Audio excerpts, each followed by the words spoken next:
All right, so you sent us this video about a platform All right. called Calendarsnack. Okay. And the title of the video says something like, send millions of NFL calendar invites. Uh-huh. Millions. Are they serious? Is that even possible? Well, it's definitely an attention-grabbing claim, isn't it? Millions of invites. Yeah. That's a bold statement. So let's dive into this whole calendar snack thing Yeah, let's do that. and see if they're really onto something here. Okay. So the video starts Hmm. by showing us how Calendar Snack actually works. Okay. And it seems like they're aimed at diehard sports fans. Right. Like, the kind of people who want every single game Every game on their the calendar. Yeah. And not just like their own personal calendar, but they want to share Oh. that with their friends, their family, everybody. Okay, it's shareable. Yeah. Interesting. The creator of the video uploads the entire NFL schedule. Wow. Like we're talking all the games for 2024 and 2025 both seasons. straight into Calendar Snack. Okay. And then they create this shareable web page Okay. with all of the games on it. So anyone with the link can add it to their calendar. Yeah, basically like a special link you can send out. Okay, that's pretty cool, actually. And this isn't just looking at a static schedule. Right? This is like integrating the entire season into your digital life. Interesting. You click the link, you hit a button, and boom, all those games are on your calendar. And I'm guessing we're talking reminders, maybe even notifications through your favorite team's app. Exactly. They've got it all. Wow. Okay, so it's user-friendly. Yeah, which is a good start if they're aiming for, millions of users. Right. But here's what I'm curious. Okay. The video mentions that Calendar Snack tracks who adds what to their calendar. Yeah, I noticed that too. Now, why would they need to track that? Yeah, it seems a little strange. It's all about data. Data? Data. It's all about the data. This is where a simple scheduling tool becomes a gold mine of information Okay. for targeted marketing and fan engagement. Mm. Think about it. So you're saying this isn't just helping fans keep track of games. No, It's about tracking the fans themselves. you've got it.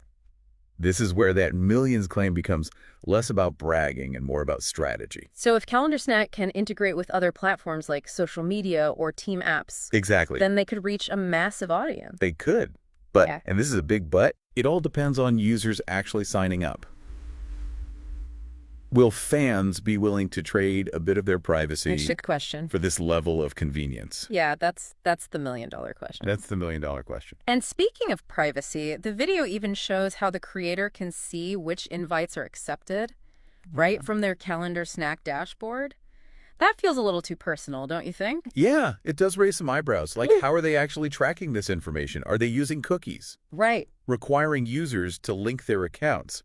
We need to think about how that data might be used, who has access to it, and what kind of control users have over their information. It's easy to just click accept without realizing what we're giving up. Exactly. Okay, so we've got this platform, Calendar Snack, which seems like it could be a game changer for both sports fans Yeah. and marketers, Uh-huh. but it also comes with some potential privacy concerns. For sure.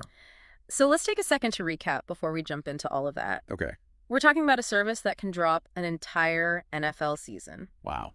maybe even multiple seasons onto someone's calendar Okay. with a single click. With a single click. They're claiming to be able to send millions of these invites, which means they're also collecting a massive amount of data on fans. Yeah, you're right. So the question is, how does this change things? That's the big question. So it seems like this Calendar Snack thing could be a real game changer, Oh, yeah. especially for marketers trying to connect with sports fans. It's like they hit the jackpot with that. Tell us. Well, think about it. With Calendar Snack, they have a direct line to the most dedicated fans. The ones who are ready to put their money where their mouth is. Exactly. These are the fans who are willing to literally put their fandom right on their calendars. I mean, it's one thing to like a team's page on social media, Right. but it's another thing entirely to clear your schedule for a game. And that's the kind of commitment that marketers dream of. It's a level of personalized marketing that we've never seen before. So it's kind of creepy and kind of impressive at the same time. Well, you've got a point there. Like on one hand, it's super convenient, Absolutely. but on the other hand, it feels like we're giving up even more control over our data. It's a trade-off for sure. And it's not like we're not already making that trade-off with all the other apps and services we use. That's true. Yeah. But what makes Calendar Snack different? Right. What makes it different? It's the potential to blur the lines between our digital lives and our offline lives.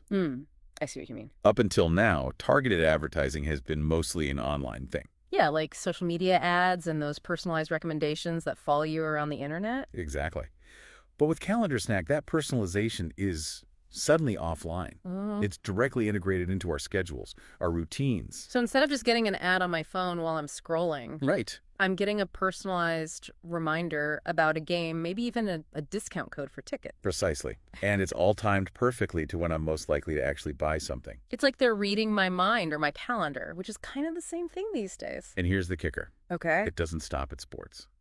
Imagine getting a notification about a concert happening in your town based on your Spotify listening history. Wow. Or a reminder about a local farmer's market because you've been searching for organic produce online. That's both amazing and a little creepy. Right. It's like this technology could be the ultimate life organizer, but one that's potentially controlled by advertisers. So how do we make sure it doesn't just become another channel for spam and irrelevant ads? That's the big question, isn't it? How do we find the balance between personalized recommendations and information overload? Yeah, because I don't want my calendar to be hijacked by brands. It's about setting boundaries, being mindful of how much access we give these companies.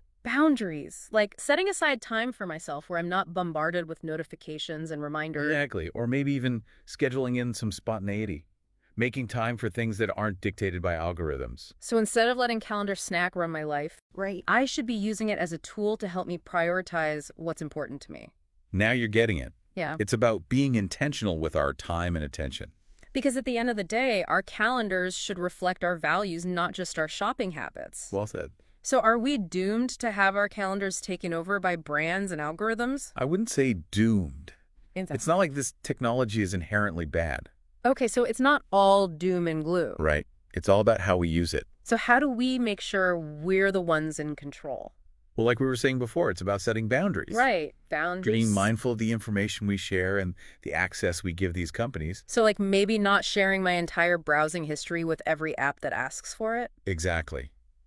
And being selective about which notifications and reminders I allow to take up space in my life. So it's about being intentional with our time and attention. Absolutely. Because our calendars are more than just scheduling tools. They're reflections of our priorities, Yeah. our values. It's like that old saying, show me your calendar and I'll show you what you value. Right. So what do you want your calendar to say about you? I want it to reflect the things that are important to me. My family, my friends, my passion. And maybe even some blank spaces for spontaneity. Oh, yeah. That's important, too. Leaving room for those unexpected adventures. Because sometimes the best moments in life are the ones we don't plan for. That's a great point. So maybe this whole Calendarsnack thing isn't just about scheduling sports games. Maybe it's a wake-up call. A wake-up call. Yeah. A reminder that we have the power to shape our own lives, to choose how we spend our time and who we share it with. And to make sure we're not just letting algorithms dictate our every move. Exactly. It's about finding the balance between convenience and control, between staying connected and setting boundaries. I like that. So as we wrap up this deep dive, what's the one thing you hope our listeners take away from this conversation? That's easy. Your calendar's your canvas. Yeah, You get to decide what it looks like. love it. So go out there and paint your masterpiece.